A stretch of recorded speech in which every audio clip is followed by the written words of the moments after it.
Welcome back to A People's Guide to Publishing. I'm Joe Beal, the founder and CEO of Microcosm Publishing and Distribution. I'm also the author of A People's Guide to Publishing, which distills what I've learned from selling millions of books over the past 25 years. I'm Ellie Blue. I'm the editorial and marketing director here at Microcosm. We are an independent mid-list publisher based in Portland, Oregon. We have 14 employees, over 650 titles in print with 20 to 40 new books per year, and we distribute thousands of titles from other publishers. We started this podcast so that we can share what we've learned with newer publishers so that you can learn from our mistakes. Or maybe you just want to understand the publishing industry. This week, we are going to talk about our goals for 2022.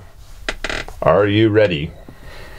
I'm ready. Okay. You're feeling tired already, I see. It's been a wild ride so far. It's only March, and we're already fulfilling some of our goals. I know, right? Once upon a time, it's hard. I guess it's when I was a less experienced person in my role. I would talk to other publishers and they would be like, we only lost 2% last year. Oh no. And I'd be like, is that good? And then, I found out that the average publisher grows 10% in the average year. And I was like, oh, okay. Makes sense. Okay. And then, because we grew 119% last year, I now am experienced enough to know that is an outlier that was our 26th year. So it's so exhausting. Oh my gosh. That's it's everybody's job changed. Not what's supposed to happen. So, because of that partially, rather than anything else, we're trying to focus more on planning for structural change. What that will mean in another 5 or 10 years, rather than trying to repeat that. Right. So yeah, and it is actually sitting. I've had some pushback with people being like, if I did this, that we could really increase our sales. And I'm like, what about instead you do the thing that's how about not? Yeah, how about you just not do that and instead do this other thing that will write documentation for your job and train somebody else to take over this part of your job. And, right. Yeah. We need to stabilize at this time. We need really shored up systems so that we don't have the 2020 problem that we had when we were 3 weeks behind on shipping orders. Oof, right. So what have we been doing to focus on structural changes? So you look at your department and then you think about what it would be like at 5 or 10 times its size. We did some math. And then, we figured out how at what greater level of efficiency people would operate. Mm-hmm. And then we figured out where we would need to add people and what kind of infrastructure and what kind of physical plant we would need and things like that. So yeah, when I first sat down to think about this, Joe was like, imagine we quadruple in growth in the next 5 years. And I was like, okay, that means we'll have 100 employees.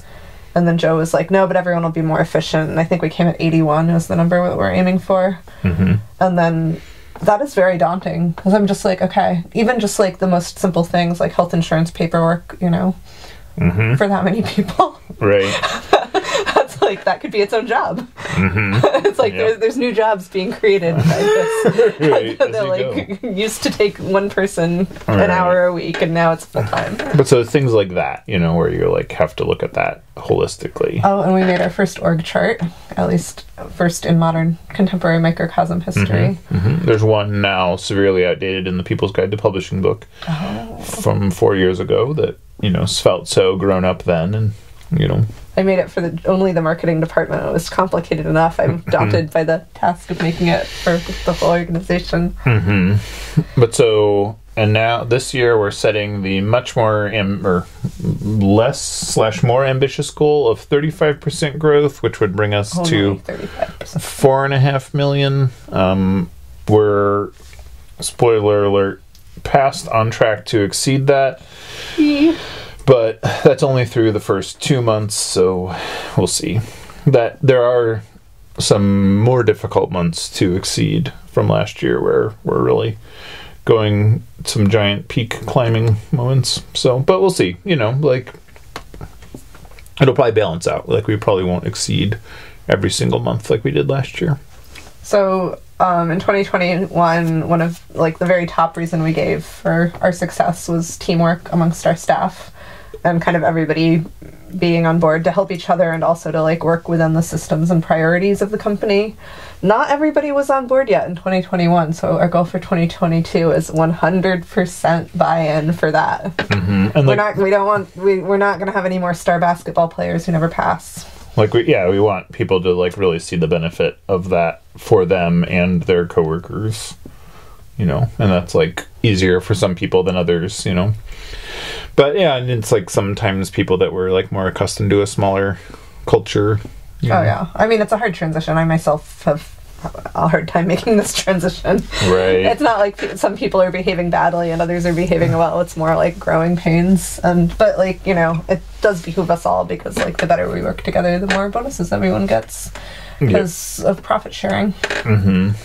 And so next we want to finish inventory transitions to the our new warehouse, and part of that is just so orders can ship complete from that warehouse rather than having to ship in two parts, or things that we've just been slower to synchronize, and that'll just make us more efficient overall because it won't take 2 boxes to ship 1 order, is the simple part. And then the other part of it is just like it'll take less work on the customer service end. It's just smoother, and then the other warehouse can focus on the plenty of other orders to fulfill.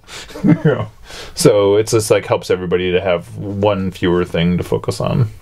So part of our structural shoring up is repairing and synchronizing our production schedules with Editorial. We were behind on Editorial before the pandemic, and then our editors, our authors, everything just kind of like ground to a very slow, bitter halt. It was just hard. It was hard for everybody to do creative work. And so we got behind again, and we got to the point where we hadn't been since Joe fixed this in 2015, where we were like madly rushing to proofread a book the day before sending it to print. Yeah. And I think we just did that for the last time, and now we are going to, and by the end of this year we are going to be done with a book 8 months before its publication date. That's the goal. And like right now the books that are going to print in March are books that pub in July, so it's like we're getting there. Yeah, we're back to close to where we need to be. And we're going to release the commercial version of Working Lit for the first time, which is other publishers will be able to do what we do, where we use our data tools to double our sales, I guess is the shortest way of putting it. Yeah. We have more database upgrades for our own far more complicated software, just because of the size of our company and the fact that we also are a distributor as well as a publisher and a wholesaler. We just have more complex needs, so we're going to be building out all sorts of fun tools for our employees to use, and I am hoping that we have like one person in particular who a lot of their job is just kind of like rote data entry, and I'm hoping that we can get her doing more interesting things. Mm-hmm. But yeah, and just make everybody's lives a little bit easier and reduce errors. I'd also take EDI compatibility. I didn't know much about EDI, but apparently it's like this technology from World War II that we still use to transmit big orders. So EDI is what you use to say, like, we're out of mops. How, like, we need 7 here and 4 here and 16 here, and we go through them this fast, and and it's just like a back and forth computer talking to computer situation where they work it out without human intervention. But one of our big goals is that nobody has to use a separate spreadsheet on a daily basis to keep track of proprietary company data. Because we've found that the number one problem with that is when there's multiple sets of data, it's going to be different. All of them except the parent are wrong. Yes. It's like and then chronic. When you have multiple people who think of the parent as a different spreadsheet. Yeah. This is what we're dealing with You see. And so and we're trying to, before the pandemic, we had a huge spike in bookstore sales, and then that went way back down during the first year of the pandemic. And I think it's like bookstores and comic book stores are just feeling a lot of like market volatility because they don't know quite what their customers are up to, what they're feeling. There's been a lot of like conservative ordering. But so for 2022, we're going to sort of bring that back to balance out a little closer to our gift and specialty sales. And just to kind of create some more, you know, so we're not putting all of our eggs in one basket, just creating a little more stability in our setup as well. And what else? Oh, well, we have a pretty exciting new initiative that we're excited to launch as soon as we have a minute to breathe with all of this restructuring. We'll probably do a whole episode about that. It's a top secret. Should we tease it or should we not? Yes, it's a top secret thing that we will make a whole episode about later. Okay. And it's going to... You'll just have to keep listening. Figure that out this year.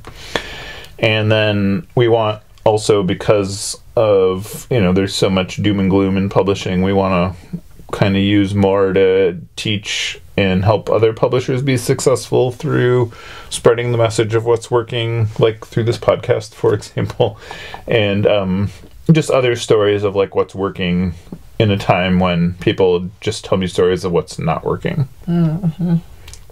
And on that note, that's what we plan to do this year. All right, we better get back to it. Yeah. Thanks for joining us once again. Please send your questions to podcast@microcosmpublishing.com so we can answer them on future episodes. And please give us 5 stars on iTunes and everywhere else that podcasts are reviewed. You can find us on the internet at microcosm.pub. On Twitter at Microcosm. On Facebook at Microcosm Publishing. On Instagram at Microcosm_pub. And here in Portland, Oregon on North Williams Avenue. Thank you so much. Have a wonderful week.